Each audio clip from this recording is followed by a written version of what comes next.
ابھی ہمیں جوائن کیا ہے جماعت اسلامی سے جنید مکاتی صاحب. میں خوش آمدید کہوں گی. ایم پاکستان سے محمد ابو بکر صاحب ہمارے سے پہلے سے موجود ہے. سر, جو کہ الیکٹرک کا ظلم عوام کے اوپر پھر سے شروع ہو چکا ہے. ایک تو گرمی, اوپر سے گیس کی لوڈ شیڈنگ, مہنگائی, اور اسی کے ساتھ ساتھ جو ہے کہ الیکٹرک بھی جو ہے عوام کو ستانے میں پیچھے نہیں ہٹ رہی ہے. کئی گھنٹے کی جو ہے لوڈ شیڈنگ, یہاں پہ تو کبھی 18 گھنٹے بھی ہو جاتے ہیں لوگوں کے گھر میں. لائٹ لوگ بھول گئے کہ لائٹ ہوتی, روشنی ہوتی کیا ہے. تو یہ بھی ایک بڑا مسئلہ ہے. جماعت اسلامی جو ہے اس کے اوپر ہمیشہ اپنی آواز اٹھاتے آئی ہے. آگے کیا ہے آپ لوگوں نے حکمت عملی تیار کی ہے, یہ جو کہ الیکٹرک کا جو عوام کے اوپر بری طرح کا ظلم ہے, یہ کس طرح سے کنٹرول میں آئے گا؟ سب سے پہلے تو آپ کا شکریہ ادا کرتے ہیں کہ آپ نے موقع دیا. بسم اللہ الرحمن الرحیم. کہ الیکٹرک ایک بہت بڑی مافیا ہے جس نے اس ملک کے تمام سیاسی جماعتیں, تمام ادارے خریدے ہوئے ہیں. صحیح. اور اس وقت آپ کو پتہ ہے کہ پوری دنیا کے اندر یوکرین کی وجہ سے آئل کی پرائسز بہت بڑھ چکی ہیں. اور آئل کی پرائسز بڑھ چکی ہیں تو اس لیے کہ الیکٹرک جو ہے اس کو بجلی پیدا کرنی تھی, تو وہ آئل کو یوز نہیں کرتا کیونکہ آئل مہنگا ہے. حالانکہ یہ اس کی ذمہ داری ہے کہ آئل کے ذریعے وہ بجلی پیدا کرے. وہ صرف گیس مانگتا ہے پاکستانی گورنمنٹ سے, اور گیس کے کئی ارب روپے گیس کمپنی کے الیکٹرک کو دینے ہیں جو وہ نہیں دے رہا. تو گیس کمپنی بھی ہماری مطلب ڈیفالٹ کر رہی ہے کہ اتنے کئی ارب روپے کا مسئلہ جو ہے وہ ہے. اب دیکھیں, بات یہ ہے کہ حکومت چاہے عمران خان کی ہو, چاہے نواز شریف کی ہو, چاہے کسی کی بھی ہو, لیکن کے الیکٹرک کے خلاف کوئی نہیں بولتا. جب کے electric Karachi electric supply corporation تھا تو حکومت 5 ارب روپے سالانہ سبسڈی دیتی تھی جب یہ سرکاری ادارہ تھا. آج یہ پرائیویٹ ادارہ ہے اور یہ اربوں روپے کما رہا ہے, اور اس کو 85 ارب روپے سالانہ حکومت سبسڈی دیتی ہے. ایک پرائیویٹ ادارہ جو اربوں روپے کما رہا ہو اس کو آپ سبسڈی دیتے ہیں 85 ارب روپے. کس قانون کے تحت دیتے ہیں؟ آپ اس سے کیا ہوا ایگریمنٹ کیوں نہیں پیش کرتے؟ ہائی کورٹ مانگتی ہے تو آپ اس سے ایگریمنٹ ہائی کورٹ کو بھی نہیں دیتے. تو یہ ایک بہت بڑا مافیا ہے جس نے ہمارے حکمرانوں کو خریدا ہوا ہے, اور یہ خربوں روپے کی کرپشن ہے کے الیکٹرک. تو خربوں روپے کی کرپشن میں چند ارب روپے میں ہمارا پورے ملک کے آپ جتنے بھی ادارے ہیں, جتنے بھی حکمران ہیں, جتنے بھی سیاستدان ہیں, سب کو چند ارب روپے میں آپ خرید سکتے ہیں. تو کے الیکٹرک نے ان سب کو خریدا ہوا ہے. صحیح ہے. تو یہ جو لوڈ شیڈنگ ہو رہی ہے یہ بالکل زیادتی ہے. کے الیکٹرک کو پاس کمی نہیں ہے, جتنی ہمیں الیکٹرک چاہیے بجلی, اس سے زیادہ بجلی پیداوار کی صلاحیت کراچی کے اندر موجود ہے, اور کے الیکٹرک وہ بجلی پیدا کر سکتی ہے. لیکن یہ کراچی کی عوام پر ظلم کیا جاتا ہے کہ صرف گیس کے ذریعے ہی ہم بجلی بنائیں گے, پیٹرول کے ذریعے, آئل کے ذریعے, فرنش آئل کو یوز نہیں کریں گے. تو یہ ان کی بدماشی ہے, ان کی گنڈا گردی ہے, اور سارے حکمران ان کی سرپرستی کرتے ہیں. سپریم کورٹ میں ان کے خلاف پٹیشن داخل ہے. لیکن بڑے افسوس کی بات ہے کہ چیف جسٹس صاحب سے ہم پوچھتے ہیں کہ کیا کراچی کے عوام کا یہ حق نہیں ہے کہ آپ ان کے اوپر جو اتنی شدید گرمی کے اندر, اور اب ہیٹ ویو کی باتیں ہو رہی ہیں, اس گرمی کے اندر 12 گھنٹے اور 18 گھنٹے یہ لوڈ شیڈنگ ہو رہی ہے, تو آپ ہماری پٹیشن کو سننے کے لیے بھی تیار نہیں ہیں. مطلب کیا کراچی کی 3.5 کروڑ عوام کی آبادی جو ہے اس کا جو مسئلہ حل کرنے کے لیے بھی سپریم کورٹ کے پاس 3.5-4 سال میں ٹائم نہیں ہے کہ وہ ہمارے مقدمے کی ہیئرنگ سنیں, وہ ہماری بات سنیں, وہ کراچی کے عوام کے مسائل کی طرف کوئی توجہ دے. یہ تو مطلب کوئی پرائیویٹ معاملہ تو نہیں ہے, کوئی پراپرٹی کا کیس تو نہیں ہے, یہ تو 3.5 کروڑ عوام کی تکلیف کی بات ہے. تو ہم چیف جسٹس سے بھی درخواست کرتے ہیں کہ خدا کے لیے جو چیزیں سیریس ہیں اس کو سیریس لیں, اور کراچی کے عوام پر اتنا ظلم کریں جتنا وہ برداشت کر سکے. اب برداشت نہیں کر سکتے. کل سی ایم سندھ جو مراد علی شاہ صاحب, انہوں نے منس الوی سی ای او کے الیکٹرک کے جو ان کو بلایا اور ان سے انہوں نے ملاقات کی ہے کہ یہ جو لوڈ شیڈنگ کا جو سلسلہ ہے یہ کیوں نہیں رک پا رہا ہے, یہ کئی گھنٹوں کی جو ہے عوام کے اوپر لوڈ شیڈنگ, یہ غلط بات ہے. تو انہوں نے کہا ہے کہ میرے جو کچھ ڈیوز ہیں جو وفاق کی طرف رہتے ہیں وہ کلیئر ہو جائیں گے تو معاملات بہتر ہو جائیں گے. اسی کے ساتھ ساتھ وزیر اعظم شہباز شریف صاحب جو ہیں وہ اس جو ہے کہ الیکٹرک کا یہ جو مسئلہ ہے اس کے اوپر انہوں نے جو ہے پوری میٹنگ کی اور انہوں نے جو انسٹرکشنز دیے ہیں کہ اس مسئلے کو فوراً جو ہے حل کرایا جائے. ایک جانب جو ہے یہ منی سلوی صاحب جو وفاق کی طرف ان کے ڈیوز جو ہیں وہ کہتے ہیں کہ اس کو کلیئر کرائے, لیکن وفاق جو ہے اس کے اوپر کس اس سے وہ کہتا ہے کہ اس کو کلیئر کریں. کیا معاملہ ہے؟ مجھے تو ابھی تک ایک چیز سمجھ نہیں آ پا رہی. آپ کہتے ہیں کہ پرائیویٹ ہو چکا ہے, اور دیکھیں یہ سارا گیم ہے نا, مطلب یہ صرف یہ کہ عوام کو دکھانا ہے اور ایک بیان دے دینا ہے کہ 2 گھنٹے سے زیادہ. شہباز شریف صاحب نے کہا لوڈ شیڈنگ, میں نہیں مانتا, 2 گھنٹے سے زیادہ نہیں ہونی چاہیے. اسی طرح مراد علی شاہ نے بھی جو بات کی, تو میں یہ کہتا ہوں کہ جو کے الیکٹرک نے گیس کمپنی کے کئی ہزار ارب روپے روکے ہوئے ہیں وہ تو ان کو واپس کرے. آپ نے گیس کے الیکٹرک کو دینے کے لیے سی این جی بند کر دی گئی ہے, سی این جی اسٹیشن بند کر دیے جاتے ہیں. لاکھوں لوگ جن کا روزگار, جن کے رکشے, جن کی ٹیکسیاں سی این جی سے چلتی ہیں, وہ سارا بند کر دیا جاتا ہے کہ الیکٹرک کو آپ وہ کرنے کے لیے نا. اب انہوں نے اپنے اپنے سارے گیم بنائے ہوئے. یہ کیوں نہیں کہتے کہ بھائی آپ آئل کے ذریعے بجلی پیدا کریں, یہ آپ کی ذمہ داری ہے, آپ کا ایگریمنٹ ہے. بلدیہ عظمیٰ کراچی میں نے قرارداد پیش کی تھی کے الیکٹرک کے خلاف, اور اس میں ہم نے یہ کہا تھا کہ کے الیکٹرک کا لائسنس جو ہے وہ منسوخ کیا جائے. اور بلدیہ عظمیٰ کراچی میں Peoples Party, M Q M, P T I, A N P, J U I, Jamaat Islami, ساری پارٹیوں نے اس قرارداد کو متفقہ طور پہ منظور کیا. تو اس کا مطلب ہے کہ پورے پاکستان کی سیاسی جماعتوں کی نمائندگی کرنے والا ایک ادارہ, ایک بلدیہ عظمیٰ کراچی, اس نے متفقہ طور پہ کہا کہ الیکٹرک کا لائسنس منسوخ کریں. تو اس کا مطلب یہ ہے کہ کراچی کی 3.5 کروڑ آبادی کی جو نمائندگی کرتے ہیں ان سب نے کہا, اور سب نے متفقہ طور پہ کہا, کسی ایک پارٹی نے اس کی مخالفت نہیں کی, تو اس کا آپ لائسنس کیوں منسوخ نہیں کرتے جب 3.5 کروڑ آبادی کہتی ہے. اس لیے کہ کے الیکٹرک نے وزیروں کو خریدا ہوا ہے, اس لیے کے الیکٹرک نے سیاسی پارٹیوں کو خریدا ہوا ہے. ان کے منہ سے کے الیکٹرک کے خلاف ایک آواز نہیں نکلتی. اور یہ کے الیکٹرک نے اگر اپنا قبلہ درست نہ کیا نا, تو اب لوگوں میں برداشت ختم ہو گئی ہے. اور یہ جو منہ سلائی اور یہ سب جو ڈرامے بازی کرتے ہیں اور لوگوں کو بے وقوف بنا رہے ہیں, جب لوگوں نے ان کا گھیراؤ کیا اور لوگوں نے جب ان کو پکڑنا شروع کیا, تو ان کو کراچی میں چھپنے کی جگہ بھی نہیں ملے گی. اس لیے میں کہتا ہوں کہ عوام کے قہر اور اس کے غضب سے بھی ڈریں, اور اللہ کے قہر اور اس کے غضب سے بھی ڈریں. ٹھیک ہے جی, ابوبکر صاحب آپ کیا کہیں گے؟ ہاں, یہ میں اس بات کی تائید کرتا ہوں کہ کے الیکٹرک اس وقت جو گرمی, شدید گرمی ہے, اور جس طرح کے الیکٹرک کی طرف سے زیادتی ہو رہی ہے, اور 12 گھنٹے 14 گھنٹے, خاص طور پہ جو ہمارے مضافاتی علاقے ہیں وہاں بہت برا حال ہے. تو کہ الیکٹرک کے حوالے سے ایک تو بدنصیبی اس پاکستان کی ہے کہ یہاں پہ ڈیمز نہیں بنائے گئے, اور جیسا انہوں نے کہا کہ آئل پہ بجلی بنانا ان کی ذمہ داری ہے. یہ آئل چونکہ کاسٹلی پڑتا ہے, تو یہ کہ الیکٹرک آئل سے بجلی نہیں بناتی بلکہ وہ گیس کا استعمال کر رہی ہے. اب گیس کے استعمال سے اب یہ ہو گیا کہ پہلے تو انڈسٹریز کا مسئلہ, کئی انڈسٹریاں بند ہوتی چلی جا رہی ہیں جس سے روزگار کا مسئلہ پیدا ہو رہا ہے. دوسری طرف اب گھریلو صارفین جو ہیں وہاں بھی گیس بند ہو رہی ہے. یہ گرمی ہے, سردی نہیں ہے, گرمی ہے, اور گرمیوں میں رات میں گیس بند ہو جاتا ہے. میں ابھی چونکہ الیکشن لڑ رہا ہوں تو رات میں دیر سے آنا ہو رہا ہے, گھر پہ آتا ہوں, گھر پہ کل ہی کی بات ہے, میں نے گھر پہ آ کے کہا چائے بنا دو, تو وائف نے کہا کہ گیس نہیں ہے. تو میں خود حیران تھا کہ اتنی گرمی کے اندر بھی گیس نہیں ہے. سی این جی اسٹیشنز بند ہیں جس سے ہزاروں لوگوں کا روزگار جو ہے نا ختم ہو گیا. تو کے الیکٹرک کا تو حقیقت ہے کہ کے الیکٹرک کو اپنا قبلہ درست کرنا پڑے گا.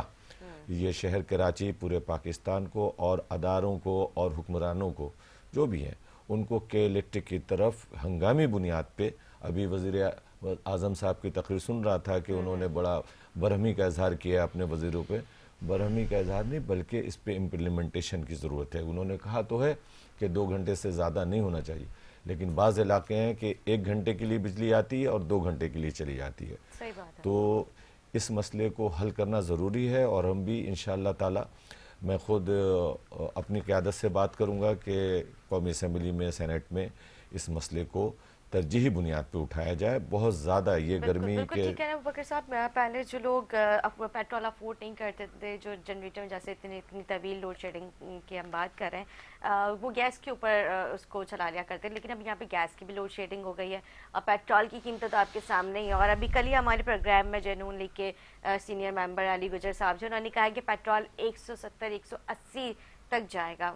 تو مطلب کہاں 200 سوری کہاں عوام کس طرح سے سروائیو کرے گی یہاں پہ؟ ابھی عوام کی جو چیخیں نکل چکی ہیں, اور جب 270-280 تک پہنچ جائے گا تو عوام واقعی. کل ہی میں نے دیکھا ایک جو ہے کراچی کے ایک نوجوان تھا, اس نے بے روزگاری کی وجہ سے خودکشی کر لی. مطلب یہ دوبارہ سے خودکشیوں کا سلسلہ شروع ہو چکا ہے.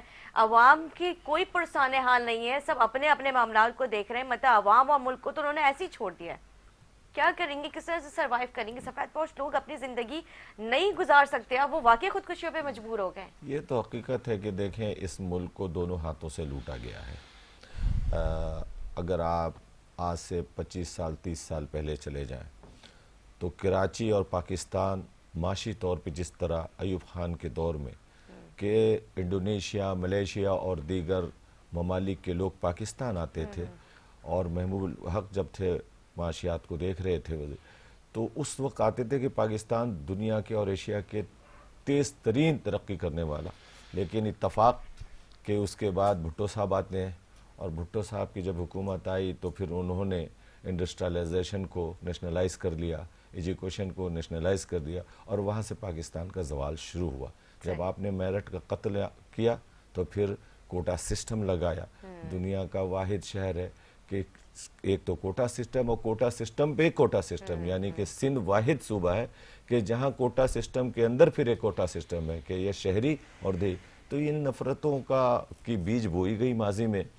اور پھر اس کے بعد میں تو کہتا ہوں کہ دیکھیں, ایک زمانے میں آپ اگر فورن ٹریولز کرتے تھے تو $1000 آپ اسٹیٹ بینک سے لینا پڑتا تھا, اور پھر 1 سال تک آپ پیسے نہیں لے. آج $10,000 ایک فرد آسانی سے لے کے جا سکتا ہے. اگر ایک فیملی 5 افراد کی ہے تو $50,000 وہ لیگلی لے کے چلا جاتا ہے, کوئی روکنے والا نہیں ہے, ٹوکنے والا نہیں. تو اس طرح سے لوگ منی لانڈرنگ کر کے لے گئے. دنیا کے باہر کے ملکوں میں لوگوں نے اپنی جائیدادیں بنائی ہیں. پاکستان کمزور ہوا اور افراد مضبوط ہوئے. لیکن یہ نظام اس طرح نہیں چلے گا. اگر پاکستان کو ترقی کی طرف لانا ہے اور پاکستان کی عوام اور پاکستان کے غریب لوگوں کی طرف اگر توجہ دینا ہے تو اس گلے سڑے نظام کو تبدیل کرنا پڑے گا. بالکل ٹھیک کہہ رہے ہیں. جنید صاحب کیا کہیں گے؟ ابھی ابو بکر صاحب نے کہا کہ اگر پاکستان اور پاکستان کی عوام کی کچھ تبدیلی لے کے آنا ہے تو اس نظام کو بہتر کرنے کی ضرورت ہے. جی دیکھیں, یہ نظام تو ہے نا فیل ہو گیا ہے. اس ملک کے اندر جو نظام ہے وہ سرمایہ دارانہ نظام ہے. اس ملک میں غریب سے غریب تر اور امیر سے امیر تر ہوتا جا رہا ہے.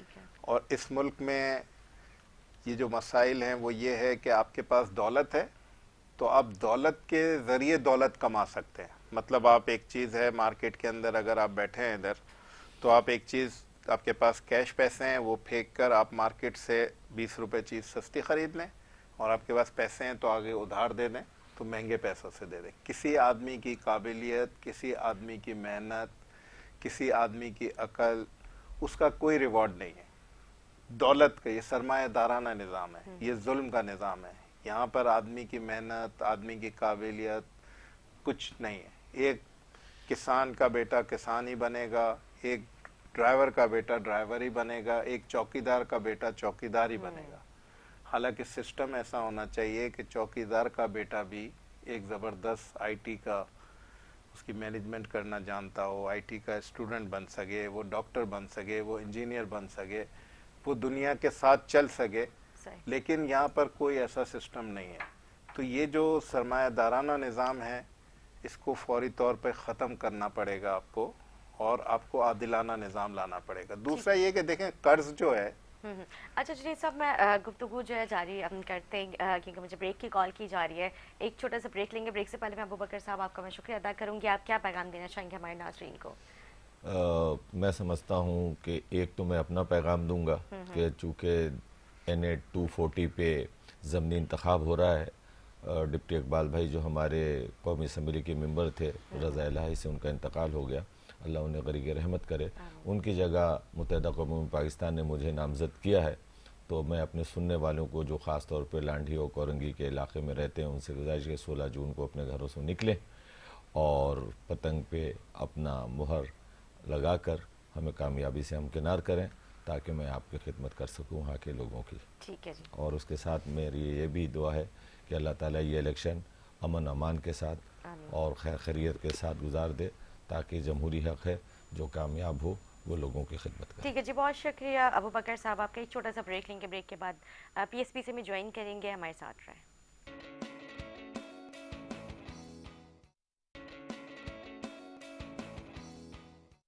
جی ناظرین، خوش آمدید. بریک سے پہلے گفتگو چل رہی تھے، ہمیں اسٹوڈیو سے جوائن کیا ہے، ہمارے ساتھ موجود ہیں پی ایس پی سے عظیم میمن صاحب. میں آپ کو خوش آمدید کہوں گی. خیریت سے سر؟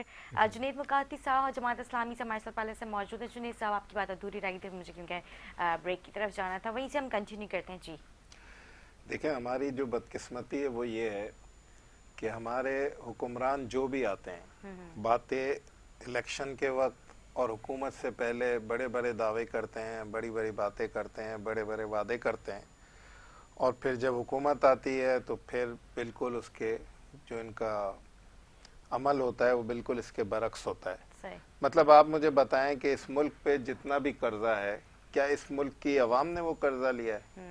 اس ملک کی عوام نے وہ قرضہ نہیں لیا. جو حکومت آئی وہ حکومت اپنی حکومت کو چلانے کے لیے، اپنی حکومت کی عیاشیوں کے لیے، اپنے وزیروں کو نوازنے کے لیے انہوں نے یہ سارے قرضے لیے ہیں. چاہے اس میں نواز شریف ہوں، چاہے اس میں آپ کی پیپلز پارٹی کی حکومت ہو، چاہے اس میں آپ کے عمران خان صاحب ہوں. عمران خان صاحب آئے جب پاکستان پر 30,000 ارب روپے قرضہ تھا، اور جب یہ گئے تو 45,000 ارب روپے قرضہ کر کے گئے. انہوں نے کہا ہم نے قرضے کم کیے تو 15,000 ارب قرضہ کیسے بڑھا؟ بالکل. تو باتیں کل بھی ہم گفتگو کر رہے تھے اس قرضے کے حوالے سے، تو جو ہمارے ساتھ موجود تھے نون لیگ کے علی گجر صاحب، وہ کہتے ہیں کہ آپ یہ دیکھیں جب پاکستان بنا اس کا قرضہ اور یہ جو 4.5 سال کا عرصہ تھا جو اس وقت کا پورے ابھی اور اب 4.5 سال کے جو اتنا انہوں نے قرضہ لے لیا ہے کہ پاکستان جب سے بنا ہے تب تک اتنا زیادہ قرضہ نہیں لیا گیا تھا، لیکن 4.5 سال میں بہت زیادہ قرضہ لیا ہے. اب انہوں نے پورا قرضہ لے کے اپنی حکومتیں چلا لیں، اپنے ہیلی کاپٹر چلا لیے، اپنی عیاشیاں کر لیں. اور جو حکومت سے پہلے یہ سائیکل پہ جا رہے تھے کہ وزیر اعظم فلاں ملک کے سائیکل پہ جاتے ہیں، اور جب حکومت آ جاتی ہے تو ہیلی کاپٹر سے نیچے بات نہیں ہوتی. اب حکومت چلی بھی گئی ہے تو کے پی کے کا ہیلی کاپٹر یوز کر رہے ہیں. اب یہ مسلم لیگ نون کی اور یہ ساری مشترکہ حکومت آئی ہے، انہوں نے بھی یہی حرکت کری ہے کہ ابھی جا رہے ہیں آئی ایم ایف کے پاس. تو آئی ایم ایف سے قرضے ہم نے نہیں لیے، اس لیے یہ اب سمجھ لے پاکستانی قوم کو فیصلہ کرنا ہوگا کہ یہ جو حکمران ہمیں ہمیشہ بے وقوف بناتے ہیں، قرضے لیتے ہیں، یہ عیاشیاں کرتے ہیں، یہ بڑی بڑی گاڑیوں میں گھومتے ہیں، یہ ہیلی کاپٹروں میں گھومتے ہیں، یہ بیرونی ملک دورے کرتے ہیں، یہ اور ہمارے خربوں روپے ضائع کرتے ہیں، یہ تو ان کے لیے تو ہم قرضہ کیوں دیں؟ ہمیں کیوں پیٹرول مہنگا ملے؟ ان کو ملنا چاہیے مہنگا. تو اب عوام کو بھی چاہیے کہ ان کو پکڑیں، جہاں بھی یہ ملتے ہیں تو ان کو سلام کریں، جھک جھک کے، ان کو بڑا منسٹر نہ سمجھیں بلکہ ان سے سوال کریں کہ بھائی یہ تم نے کیا ڈرامہ بازی کری ہوئی ہے، تم ہمیں کیوں بے وقوف بناتے ہو، تم کیوں قرضہ لیتے ہو؟ یہ قرض ہم نے لے لیا. دوسری بات یہ کہ دیکھیں پاکستان ہم نے جو بنایا تھا وہ اسلام کے نام پر بنایا تھا، ہم نے کلمہ طیبہ کے نام پہ بنایا تھا. تو ہم سودی قرضے کیوں لیں؟ جب ہم سود لیتے ہیں تو اللہ اور اس کے رسول کے خلاف حدیث کا مفہوم ہے کہ کھلے اعلان جنگ ہے. تو اگر ہم سمجھتے ہیں کہ ہم اللہ اور اس کے رسول صلی اللہ علیہ وسلم سے اعلان جنگ کر دیں گے تو ہم کامیاب ہو جائیں گے، کبھی نہیں ہو سکتے. ہمیں سودی نظام سے بھی ختم کرنا پڑے گا اور ہمیں آنا پڑے گا اپنی اس پر. دیکھیں مہنگائی جو ہے نا، مہنگائی کم ہو سکتی ہے اگر آپ کے لوگ سینسیئر ہوں، آپ کے حکمران سیریس ہو کے سینسیئرلی سوچیں. ہمیں کیا ضرورت ہے بھائی، اگر میں غریب ہوں، مجھے پتا ہے کہ میں غریب ملک ہوں، میرے پاس پیسے نہیں ہیں، تو ہم کیوں بڑی بڑی گاڑیوں میں گھومیں، صحیح بات ہے. ہم کیوں ہزاروں لیٹر پیٹرول فری میں بیوروکریسی کو بھی دیں اور اپنے وزیروں کو بھی دیں؟ تو جنید صاحب کل گورنمنٹ نے تو پہلا تھوڑا انہوں نے کیا، لیکن یہ کہ انہوں نے جو ہے یہ اچھا اقدام ہے اور فرسٹ ٹائم اقدام ہے پاکستان کی تاریخ میں. تو میں کہتا ہوں کہ یہ ساری چیزیں وفاقی حکومت بھی یہ سارے وفاقی حکومت کو اور ان کو چاہیے کہ یہ 100% جتنے بھی ہمارے بیوروکریسی کے لوگ ہیں ان کو بھی بڑے پیمانے پہ ان کے گھر کا کرایہ بھی دیتے ہیں، ان کا بجلی کا بل بھی دیتے ہیں، ان کا گیس کا بل بھی دیتے ہیں. فیملیز یہ ساری لگژریز کو جو وہ اس کو انجوائے کر رہی ہوتی ہے، ان کو چاہیے کہ وہ بھی ان ساری چیزوں سے گریز کریں، ان کی فیملیز سے بھی ساری چیزیں واپس لی جائیں. بالکل. ہم یہ چھوٹی گاڑیوں پہ آ جائیں، 1000 cc سے زیادہ گاڑی الاؤ نہ کریں. مطلب آپ سادگی دیکھیں نا، انڈیا ہے، اس نے اپنے آپ کو اپنے پاؤں پہ کھڑا کیا نا. ماروتی گاڑی کب تک چلائی اس نے؟ اب میری جیب میں پیسے نہیں ہیں لیکن مجھے چاہیے آپ کو 5 کروڑ والی گاڑی. صحیح بات تو ہے. یہ زیادتی ہے نا. بالکل. میں چاہوں گی کہ عظیم صاحب سے بھی ان کا موقف لیتے ہیں. جی عظیم صاحب. دیکھیں مکاتی صاحب نے بات تو اچھی کی ہے کہ دیکھیں ساری باتیں آ رہی ہیں عام آدمی کی، اسپیشلی انفلیشن، فوڈ انفلیشن جو چل رہا ہے. یہ بات ان کی ٹھیک ہے کہ پچھلی حکومتوں کی بھی یہ کارکردگی رہی اور آنے والے اور پچھلے کو کیا رونا سب کا حال برا ہے، سب کی کارکردگی تقریباً آلموسٹ ایک جیسی ہے. تو میرا خیال ہے کہ یہ جانے والی حکومت والی، اب آپ کی بات جو ڈسکس ہو رہی تھی وہ ٹھیک ہے کہ جانے والی پی ٹی آئی کی حکومت نے اتنا قرضہ لے لیا ہے کہ پاکستان کی تاریخ میں کسی حکومت نے قرضہ نہیں لیا. اور میں یہ سمجھتا ہوں کہ عمران خان کی حکومت کو ریموو کرنے کا ایک مقصد یہ تھا کہ عمران خان اپنی حکومت کو صرف قرضے لے کے چلا رہے تھے. پاکستان کی تاریخ کا سب سے بڑا قرضہ پی ٹی آئی نے لیا ہے، اور کے پی کی حکومت میں اپنی ہسٹری کی 70 سال کی ہسٹری میں پورے 70 سال میں کے پی کی حکومت نے 97 بلین کا قرضہ لیا ہے. انہوں نے 900 ارب روپے کا قرضہ لیا ہے 13 سالوں میں. یہ جو ان کی حکومت رہی ہے، دوسرا ٹینیور ہے ان کا 8 سال میں. تو میں سمجھتا ہوں کہ کے پی کے نے جو زیادتی کی ہے، جو ہم پہ بیرونی قرضے مسلط کر کے جائیں گے تو یہ زیادتی ہے عمران خان کی، چاہے وہ کے پی کی حکومت ہو چاہے وہ فیڈرل حکومت ہو، ٹوٹل قرضوں پہ چلی ہے. لیکن کیونکہ ہم کراچی سے پروگرام کر رہے ہیں، ہمیں کراچی کی بات کرنی ضروری ہوگی. میں دیکھیں لوگ پوچھتے ہیں کہ یہ پی ٹی آئی کا کیا رول تھا کراچی کے اندر. دیکھیں وہ سمجھتے ہیں کہ سندھ حکومت 18ویں ترمیم کے بعد ساری تمام لائبلٹیز، تمام رسپانسبلٹیز جو ہے وہ پیپلز پارٹی کی ہیں. بالکل ٹھیک ہے. ہم یہ سمجھتے ہیں، ہم نے یہ طے کیا ہوا ہے اور کراچی کی تمام پارٹیاں اس بات پہ متفق ہیں کہ پیپلز پارٹی نے کراچی کے لیے، حیدرآباد کے لیے، پورے سندھ کے لیے کوئی کام نہیں کرنا. جب ہم اس پہ متفق ہیں اور پی ٹی آئی کی حکومت آنے کے بعد عمران خان صاحب کی کولیشن ایم کیو ایم ساتھ تھی، ہم یہ سمجھ رہے تھے کہ ابھی ایک بار پھر ایک موقع آیا 20 سال کے بعد کہ ہم کراچی میں یو ٹرن ہوگا، کراچی کے اندر کوئی تبدیلی حقیقی نظر آئے گی. اور یہ اسی طرح جا رہا تھا. عمران خان نے پہلے 162 ارب کا وعدہ کیا، پھر 1100 ارب روپے کا وعدہ کیا. اگر عمران خان صاحب کے پاس 1100 ارب روپے کی قانون میں آئین میں گنجائش تھی تو انہوں نے وعدہ کیا تھا. کراچی میں نہ کوئی فیڈرل یونیورسٹی بنی. K4 کراچی کی لائف لائن ہے. K4 کے اوپر صرف 80 بلین کا منصوبہ تھا، وہ نہیں مکمل کروا سکے، شروع تک نہیں کروا سکے. یہ اگر جو کراچی کے ساتھ زیادتی، اگر پی ٹی آئی کی سب سے بڑی کوئی زیادتی ہوگی نا، وہ ٹرانسپورٹ نہیں دے سکے، وہ جو بھی نہیں کر سکے، یونیورسٹیز نہیں دے سکے آپ کو کوئی میگا پروجیکٹ کراچی کے لیے. لیکن اگر کوئی بڑی زیادتی ہے وہ یہ ہے کہ کراچی کا K4 کا منصوبہ جو پیپلز پارٹی اور پچھلی حکومتوں کی ہٹ درمی کی وجہ سے نہیں بن سک رہا تھا، کراچی کی عمران خان کو چاہیے تھا کہ کراچی کی قیادت کے ساتھ مل کر کراچی نے ان کو گورنر دیا، صدر مملکت دیے، 14 ایم این اے دیے، 22 ایم پی اے دیے، وہ 3 وفاقی وزراء دیے. لیکن کراچی کے ساتھ پی ٹی آئی نے سراسر زیادتی کی. فیڈرل گورنمنٹ کے جو بجٹ تھے، جو فیڈرل گورنمنٹ کی رسپانسبلٹی تھی، وہ پوری نہیں کر پائی پی ٹی آئی. اور ایم کیو ایم کی دیکھیں بات کرتے ہیں، کیونکہ ابھی ابو بکر صاحب یہاں بیٹھے ہوئے تھے اور ابو بکر صاحب فرما رہے تھے کہ ہمیں ووٹ ملنا چاہیے. اور جب پاکستان بنا تھا، بھائی پاکستان جب بنا تھا یہ بتائیں آپ 5 سال میں آپ نے کیا کیا، آپ نے 10 سال میں کیا کیا. آپ 2008 میں پیپلز پارٹی کے ساتھ کولیشن ہو گئی ایم کیو ایم کی، 2013 میں پھر پیپلز پارٹی کے ساتھ اقتدار کیا آپ نے، پھر آپ کا کراچی کا ایم کیو ایم کا میئر آیا، پھر اس کی کارکردگی صفر رہی. پھر ابھی 4 سال پہلے آپ پی ٹی آئی کی حکومت کے ساتھ آئے اور آپ کی 7 سیٹوں سے، ایم کیو ایم کی 7 سیٹوں سے پی ٹی آئی کی یہ حکومت بنی ہے. یہ اتنا گولڈن چانس تھا کراچی کے لیے. نہ آپ کوٹا سسٹم ختم کروا سکے.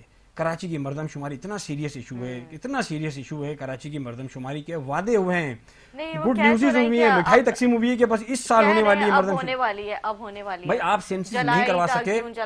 دیکھیں آپ کوٹا سسٹم اور سینسس آپ نہیں کروا سکے. آپ اپنی غلطی کو مانیں. آپ نااہل ہیں، ناکارہ ہیں، آپ کے ذاتی مفادات ہیں. آپ نے وزارتوں کے لیے اپنے آپ کو بیچا ہے، پہلے بھی وزارتوں کے لیے اپنے آپ کو بیچا ہے. یہی 7 سیٹیں آپ نے نون لیگ کی حکومت بنائی ہے، پھر آپ نے وزارتیں 2 لے لی ہیں. اب آپ سندھ کی گورنرشپ میں لینا چاہ رہے ہیں. آپ پیپلز پارٹی پارٹی کے ساتھ اتحاد کے بعد پیپلز پارٹی کے اگلے 10 سے 15 دنوں کے اندر کراچی والوں کے لیے حیران کن ہوگی کہ پیپلز پارٹی کے ساتھ سندھ حکومت میں شامل ہونے جا رہی ہے ایم کیو ایم صرف وزارتوں کے لیے. نہ ہی آج تک کراچی کو کچھ ملا ہے اور ہم سمجھتے ہیں کہ آنے والے دنوں میں آئندہ بھی کراچی کو ایم کیو ایم سے خیر کی کوئی امید نہیں ہے. ایک بات اور ایڈ کر دوں, NA-240 کا الیکشن ہو رہا ہے, ابو بکر صاحب یہاں موجود تھے. NA-240 کے اندر یہ حال ہے اس وقت ایم کیو ایم کا کہ M Q M corner meetings نہیں کر پا رہی ہے. خالد مقبول صاحب نے آج تک ایک پروگرام کیا ہے, آپ ہمارا سوشل میڈیا چیک کریں, مصطفیٰ کمال صاحب 3 کارنر میٹنگز روز سے خطاب کر رہے ہیں. اور ان کا ساتھ مسئلہ یہ ہے کہ ان کے ذمہ داران, ان کے وہاں سیکٹر انچارج, یونٹ انچارج اور ان کے ایم پی ایس پانی بیچنے میں ملوث ہیں. لانڈی اور کورنگی کا پانی کا اتنا بڑا مسئلہ ہے, میں آپ کو بتا نہیں سکتا. ندا کراچی میں اسپیشلی لانڈی کورنگی, چونکہ الیکشن بھی ہو رہا ہے, ہم گلی گلی وزٹ کر رہے ہیں. لانڈی کورنگی میں پانی کا, ہم جس گھر میں جا رہے ہیں بات کرنے کے لیے, جس محلے میں, وہ کہہ رہے ہیں ہمارے پانی کا سیوریج کا نظام پورا ڈیمیج ہے. بالکل, ابھی یہی ابو بکر صاحب نے اس بات کے کو ایگری کیا. وہ کہتے ہیں کہ پانی کا ایک اہم مسئلہ ہے جو کہ ابھی تک سر 7 سال سے ابو بکر صاحب آپ ایم کیو ایم آپ کی ہے, آپ کے 7 سیٹوں سے وہ حکومت چل رہی تھی, آپ کی 7 سیٹوں سے یہ حکومت چل رہی ہے. آپ پیپلز پارٹی کے اتحادی ہیں, آپ نون لیگ کے اتحادی ہیں. بھائی آپ کام کرنا ہی نہیں چاہتے, آپ وزارتیں لینا چاہتے ہیں, آپ پروٹوکول انجوائے کرنا چاہتے ہیں. آپ نے مردم شماری کیوں نہیں کروائی؟ آپ نے لاپتہ نوجوانوں کا مقدمہ کراچی مہاجر کرتے ہیں. جو مہاجر بہادر آباد جاتا ہے لاپتہ افراد کے لیے, آپ اس کو پاکستان ہاؤس بھیجتے ہیں مصطفیٰ کمال کے پاس. مصطفیٰ کمال صاحب نے یہ ذمہ داری لی اور الحمدللہ 500 سے زیادہ کراچی کے لاپتہ نوجوان ہم نے بازیاب کرائے, پاک سرزمین پارٹی نے بازیاب کرا, اور اللہ تعالیٰ نے ہمیں موقع دیا تو ہم بلوچستان میں بھی یہ خدمات انجام دیں گے اللہ تعالیٰ نے چاہا.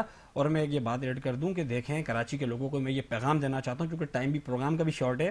میں یہ چاہتا ہوں کہ کراچی کے لوگ اس بات کو سمجھیں کہ مصطفیٰ کمال صاحب کراچی کے ایک بہترین ڈاکٹر ہیں. کراچی اس وقت بیمار ہے, کراچی بیمار ہے. آپ اور ہم بیمار ہوتے ہیں تو ہم بہتر ڈاکٹر کی تلاش میں ہوتے ہیں. کراچی اس وقت بیمار ہے, کراچی کو ایک بہترین ڈاکٹر کی ضرورت ہے, اور مصطفیٰ کمال صاحب کراچی کو سمجھتے ہیں, کراچی کے بہتر ڈاکٹر ہیں. اور انشاءاللہ تعالیٰ یہاں سے ایک سیٹ جیت کے بھی NA-240 کی, اس کے بعد بلدیاتی انتخابات ہیں, جو بھی انتخابات ہوتے ہیں. آپ نے بالکل کہا کہ کراچی کے ڈاکٹر ہیں مصطفیٰ کمال صاحب, ان ڈاکٹر صاحب سے آپ پوچھیے گا یہ بے روزگاری کا مسئلہ کیسے حل کیا جا سکتا ہے. دیکھیں میں بتاؤں, میں بتاتا ہوں اگر یہی 7 سیٹیں ایم کیو ایم کی جگہ پاک سر زمین پارٹی کے پاس ہوتی تو وہ ہم اپنی وزارتوں کے چکر میں نہ رہتے, ہم وہاں مقدمہ لڑتے, ہم یہاں کے لیے روزگار لاتے. نہ ہی پورٹنشپ میں علی زیدی نے, نہ ہی فیصل سبزواری نے گورنمنٹ میں فیڈرل کی ملازمتیں نہیں نکالی مہاجر نوجوانوں کے لیے. کراچی کے نوجوانوں کے لیے یہاں بیس کرتے ہیں, یہ یہاں پر بیٹھتے ہیں اور صرف ذاتی مفادات کی جنگ لڑ رہے ہیں. ٹھیک ہے جی, جنید صاحب آپ ان کی بات سے اتفاق کرتے ہیں؟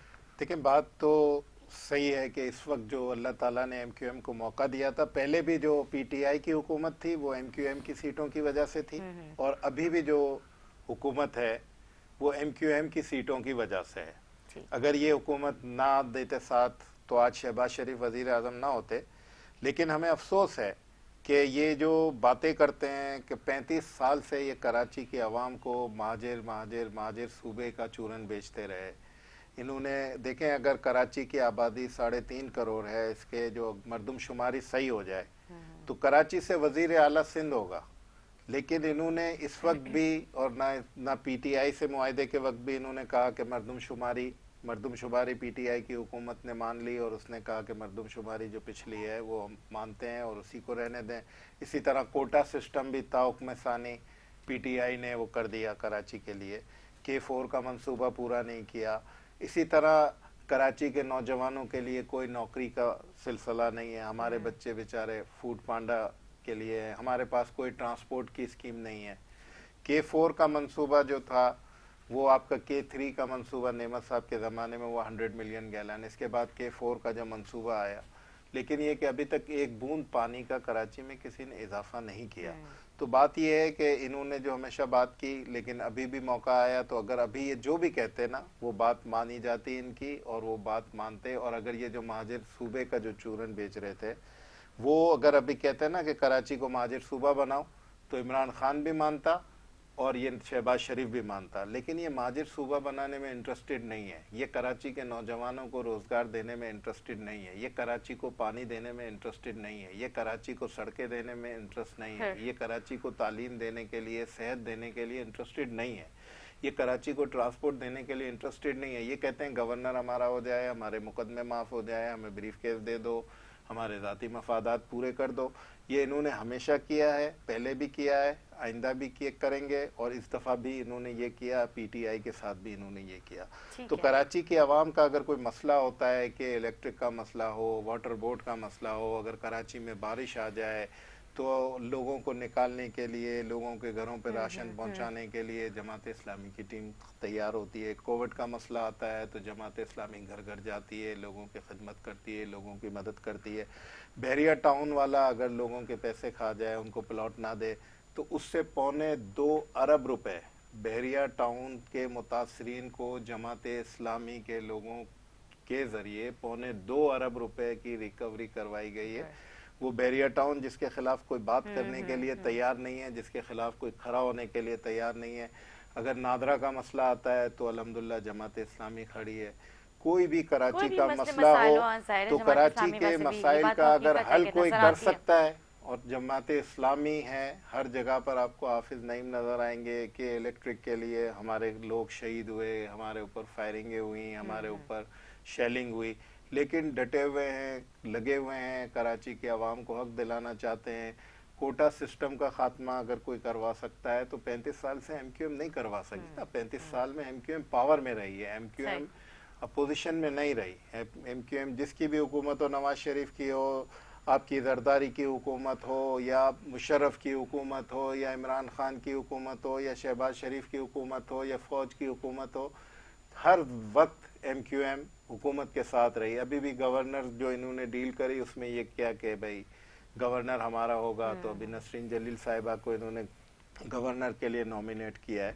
تو اگر کراچی کے مسائل کو لوگ حل کرنا چاہتے ہیں تو لوگوں کو بھی سمجھنا ہوگا. ہر بار ایک نیا نعرہ لگتا ہے، ہر بار ایک نیا دھوکہ دیا جاتا ہے، کبھی صنعتی انقلاب کے نام پر، کبھی روٹی کپڑا مکان کے نام پر، کبھی تبدیلی کے نام پر، کبھی مہاجر کے نام پر، کبھی سندھی کے نام پر، کبھی بلوچی کے نام پر، اور کبھی کس نام پر. تو ہر بار ایک نیا ڈرامہ، نیا دھوکہ دیا جاتا ہے، اور کراچی کے عوام کو چاہیے کہ اب کسی دھوکے میں نہ آئے. اب اپنے حقیقی لوگوں کو پہچانے جو آپ کے ساتھ ہر وقت کھڑے ہیں، آپ کے اچھے برے میں کھڑے ہیں، جو یہاں پر رہتے ہیں، جو یہاں پر رہتے ہیں، جن کا سارا اسٹیک یہاں پر ہے، جن کی ساری پراپرٹی یہاں پر ہے، جن کے بچے یہاں پر ہیں. وہی آپ کے مسائل حل کر سکتے ہیں. کوئی باہر سے آ کے آپ کے مسائل حل نہیں کر سکتا. ٹھیک ہے جی جنید صاحب، بہت شکریہ، آپ نے اپنا قیمتی وقت دیا. عظیم صاحب کیا کہنا چاہیں گے؟ آپ شارٹلی آنسر کیجیے گا. دیکھیں میں تو یہ کہنا چاہ رہا ہوں، الیکشن کا دورہ ہے جو ہے وہ پاک سرزمین پارٹی عملی طور پہ میدان میں ہے. بہت بڑا ابھی خواتین کا ہم نے ایک جلسہ بھی کیا ہے، کراچی کی تاریخ کا بڑا جلسہ کیا ہے. ہم یہ سمجھتے ہیں کہ جو بھی اقتدار لے کے ساتھ اپنی 7 سیٹیں اور اپنی 12 سیٹیں اور 14 سیٹیں لے کے ایوانوں میں موجود ہیں، وہ ناکام ہوئے ہیں اپنے کراچی کو ڈیلیور کرنے میں. میں سمجھتا ہوں کہ مصطفیٰ کمال اس شہر کے لیے بہترین اچھی ڈاکٹر ہیں، بہترین چوائس ہے. کراچی کے لوگ انہیں ایک بار موقع دیں، انشاءاللہ تعالی ہم انہیں مایوس نہیں کریں گے انشاءاللہ. ٹھیک ہے جی، بہت شکریہ عظیم ایمن صاحب آپ کا، آپ نے بھی اپنا قیمتی وقت دیا. امید کرتی ہوں میرے ناظرین کو ہمارا پروگرام اچھا لگا. اسی کے ساتھ اپنے میزبان آصف کو اجازت، مجھے، میرے مہمانوں کو، میری پوری ٹیم کو اپنے دعا میں یاد رکھے، فیڈ بیک دینا نہ بھولیں. اللہ حافظ.